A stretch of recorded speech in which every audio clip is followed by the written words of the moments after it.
The Triumph of Logic from Aristotle to the Internet.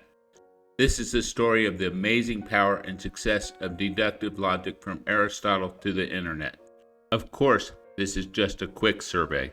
This subject is huge and could easily be a 20-hour video or more. I should also note that while this is the story of deductive logic cannot exist separate from inductive logic, which I pointed out in my video on inductive and deductive logic. Aristotle is generally considered to be the person who discovered deductive logic, and the classic example of Aristotelian deductive logic is the syllogism. The common example of a syllogism from Aristotle is 1. All men are mortal. 2. Socrates is a man. 3. Therefore Socrates is mortal. We know that if the two premises are correct, then the conclusion has to be correct. Deductive logic is not limited to formal syllogisms. The law of identity and the law of non-contradiction are the basis of deductive logic. Deductive reasoning is the process of going from general principles to a specific situation. For instance, all things fall towards the earth at 9.8 meters per second squared. Thus, if I drop a rock and I drop this piano, they'll both fall toward the earth at the same speed and same acceleration. From Aristotle, deductive logic is picked up by ancient Rome. Deductive logic in ancient Rome is not only used in the law and in rhetoric, but it's an integral part of their engineering and sciences. For instance, deductive logic is what is used to create the aqueducts, and while they probably didn't form a perfect syllogism, a syllogism for this would be: Premise 1. Water flows downhill unless pressure or a siphon is applied. Premise 2. The terrain between the water source and Rome slopes gradually downward. Conclusion. Therefore, an aqueduct with a consistent downward gradient can transport water to Rome. Ancient Romans also used deductive logic in their arch construction, which is famous for their aqueducts and for their Roman bridges, many of which still stand today. They also used it to reform the calendar so that it was consistent with the seasons by adding a leap year every 4 years. So we can see that deductive reasoning was critical to ancient Rome's success as engineers, architects, and scientists. Unfortunately, with the rise of Christianity in ancient Rome, the irrationalism of Platonism takes over, which leads to the Dark Ages. The works of Aristotle and his deductive logic is lost to the world, or to Europe at least, until Thomas Aquinas. Thomas Aquinas strives to square Christianity and Aristotelian logic, which is impossible because Christianity is based on Platonism. From here, deductive logic is picked up by Enlightenment scientists. But the next big breakthrough in deductive logic is done by George Boole. Boole was a British mathematician who lived from 1815 to 1864.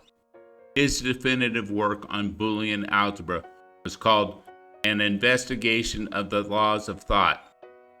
By the way, he said logic is not the same thing as mathematics. Another British mathematician named Augustus de Morgan also did some work on Boolean algebra around the same time. Given the perspective of a modern person, you would have thought that George Boole would have met Charles Babbage and Ada Lovelace, who worked on the first mechanical computer. They were also British mathematicians and lived around the same time. But in fact, there's no evidence that they ever met or that Babbage or Lovelace ever knew anything about George Boole's work. In fact, George Boole's work was very obscure for years and almost forgotten. This group of British mathematicians, Boole, Babbage, De Morgan, and Ada Lovelace, could be considered the fathers of the information age, in much the same way that Watt was sort of the father of the Industrial Revolution and the steam engine. But there was one piece missing before things could go forward. The next piece in the puzzle that was necessary to solve was to show the connection between the deductive reasoning of Boolean logic and electronics. This was done by Claude Shannon. According to my research, Shannon had taken a philosophy course in undergraduate school and he had learned about Boolean logic. And he realized that that could be applied to electronic switches. This turned out to be his master's thesis at MIT. He thought that this research could be applied to telephone switching networks. Before automatic switching, the whole point of telephone operators was to act like switches, essentially making connections between point A and point B. Today, of course, we would consider it absurd that somebody's whole job was just to act like a simple switch. From my point of view, this is one of the most profound connections in the digital age. Shannon is better known for his work on information theory, but as an engineer who's worked in this area, I'm not sure that this is as important as his master's thesis was. The next step in the process of the development of deductive reasoning was to use this knowledge in order to make a digital computer that we're all familiar with now. A number of people provided key insights or key developments to developing the computer. Perhaps the best known one and the most publicized is Alan Turing, who created a computer in order to solve the Enigma encryption in World War II. Before Turing, there was the work of John Astronoff and Clifford Berry, who built a computer using vacuum tubes, binary digits, and regenerative capacitive memory in order to solve linear equations at Iowa State College in 1942.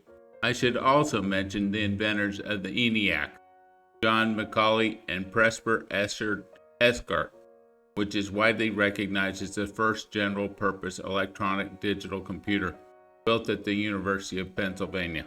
With the advent of digital computers, it was obvious that they could do mathematical problems. That's what they were designed for. In fact, the ENIAC computer, I believe, was used to calculate artillery tables in World War II. So it was clear that computers could do mathematical problems, and they could obviously do symbolic logic. But computers remained a relatively small and obscure business because they were built around vacuum tubes. Even with the advent of transistors, putting together complex computers made of individual components was very difficult. The next big advance in this story in the development of deductive reasoning was made by Gary Boone, who I was fortunate enough to call a friend. Gary Boone was the inventor of the microcontroller, which was an integrated circuit and the forerunner of the microcontroller, which is used in all computers. The microcontroller is used in all sorts of machines, like industrial machines, in your car, to control your refrigerator, and all sorts of other things. With the advent of microcontrollers and microcomputers, we had the ability to put these computing devices in almost everything. So they were integrated into the telephone system to do automatic switching. The internet was created with the advent of packet switching, which allowed you to reroute packets in case a connection went down. The internet was designed to withstand a nuclear war. But when computers were first made, it wasn't obvious that they could be used for analog-type processes. For instance, the idea of sending voice using a digital signal was not obvious to everyone. Nor was it obvious that you could originally use digital computers to store things other than numbers, like to store letters. Later, you could use computers and deductive logic to store voice and pictures. Kodak, who had been a major company in analog photography, was not able to make the transition to digital photography.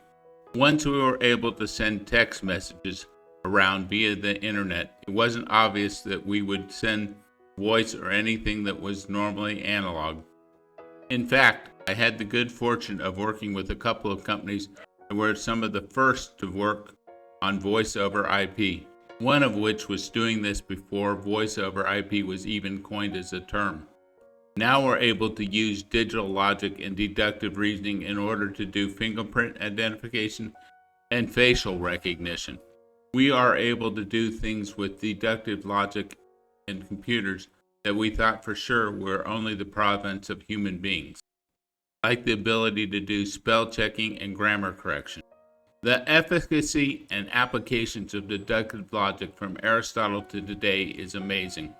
Basically, through the use of digital electronics, we've been able to apply deductive reasoning to almost every aspect of our lives. And we've even been able to apply deductive reasoning to fuzzy logic type problems.